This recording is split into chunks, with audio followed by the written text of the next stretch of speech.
미국 법무부가 북한 당국의 대규모 돈 세탁 연루 기업에 대한 몰수금 소송을 벌인 미국 사법당국의 조치를 어제 공개했는데 미국 검찰은 이런 돈 세탁의 배후로 북한의 대외 공작을 총괄하는 정찰 총국을 지목했습니다. 또 북한 당국이 제재를 회피해 자금을 세탁할 목적으로 북한의 해외 은행 지점과 협력해 위장 회사를 설립해왔다고 지적했습니다. 첫 소식 지다겸 기자가 보도합니다. 미국 연방검찰은 23일 공개한 소장에서 북한의 자금 세탁에 관여한 혐의로 모두 4개의 기업을 익명으로 지목하면서 이들 기업이 불법 거래한 237만 달러에 대한 자산 몰수를 요청했습니다. 그러면서 이 몰수 금액 중 80% 이상을 차지하는 핵심 기업 회사 1과 2는 북한의 군부하에 있는 정찰총국 관료의 지시와 지도에 의해 운영됐었다고 밝혔습니다. 북한 은행을 대신해 미국 달러를 이용한 대규모 자금 세탁의 배후로 북한의 대외 공작을 총괄하는 정찰총국을 지목한 것입니다. 미국 연방검찰은 특히 신뢰할 수 있는 기밀 정보원의 제공 자료를 기반으로 정찰총국 관료가 돈 세탁과 연관 있는 청구서와 계약을 주고받았고 이후 회사 1, 2에게 관련 대금 지불 요청을 했을 뿐 아니라 자금 세탁 과정에 융통된 수백만 달러의 지불 대금을 추적했다고 밝혔습니다. 검찰은 또 소장에서 정찰총국 관료는 회사 1, 2에게 이들의 사업 거래를 용이하게 할 조작된 기록을 만들 것이라고 통보했다는 점도 밝혀 정찰총국이 문서 조작에도 관여했음을 시사했습니다.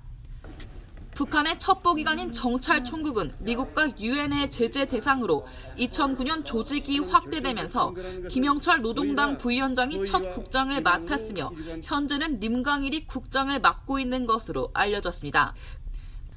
미 재무부는 북한의 정찰총국이 불법 사이버 행위와 유엔 안보리 결의에 의해 금지된 재래식 무기 거래 등 다양한 불법 활동에 개입하고 있다고 평가하고 있습니다.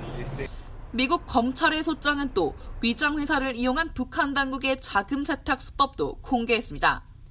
특히 이번 소장에서 지목된 4개 익명의 기업은 북한 은행들을 위해 위장회사에 자금을 보내거나 받기도 했는데 4개 기업들이 위장회사와 북한 은행에 중간 매개 역할을 한 겁니다.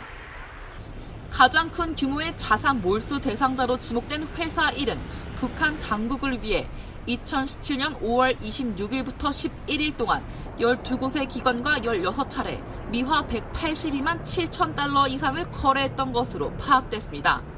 이런 불법 거래에는 북한 대외무역은행의 태국과 러시아 블라디보스토크, 중국 선양 등의 해외 사무소가 설립한 위장회사가 개입해 북한의 광범위한 불법 금융 네트워크를 입증했습니다. 워싱턴의 민간단체인 신미국 안보센터의 닐 바티아 연구원은 제3국에 설립된 위장회사와 중간 매개를 이용한 자금 세탁은 제재를 회피해 자금의 출처와 최종 목적지를 숨기려는 북한 정부의 행동 양상과 일치한다고 말했습니다. 그러면서 이번 사건이 국제적 공조하에 이뤄져 적발하기 힘든 돈 세탁 해결의 긍정적 신호라고 평가했습니다. I think that's actually a good sign that there was this sort of international coordination to track down this money. 바티아 연구원은 또 이번 몰수 소송이 고객 확인 제도 등 금융 투명성을 높이기 위한 규제 실행 비용을 부담스러워하는 기업들에게 관련 규제 제정과 실행의 중요성을 보여주는 메시지를 전달한다고 말했습니다. VN 뉴스 지다겸입니다.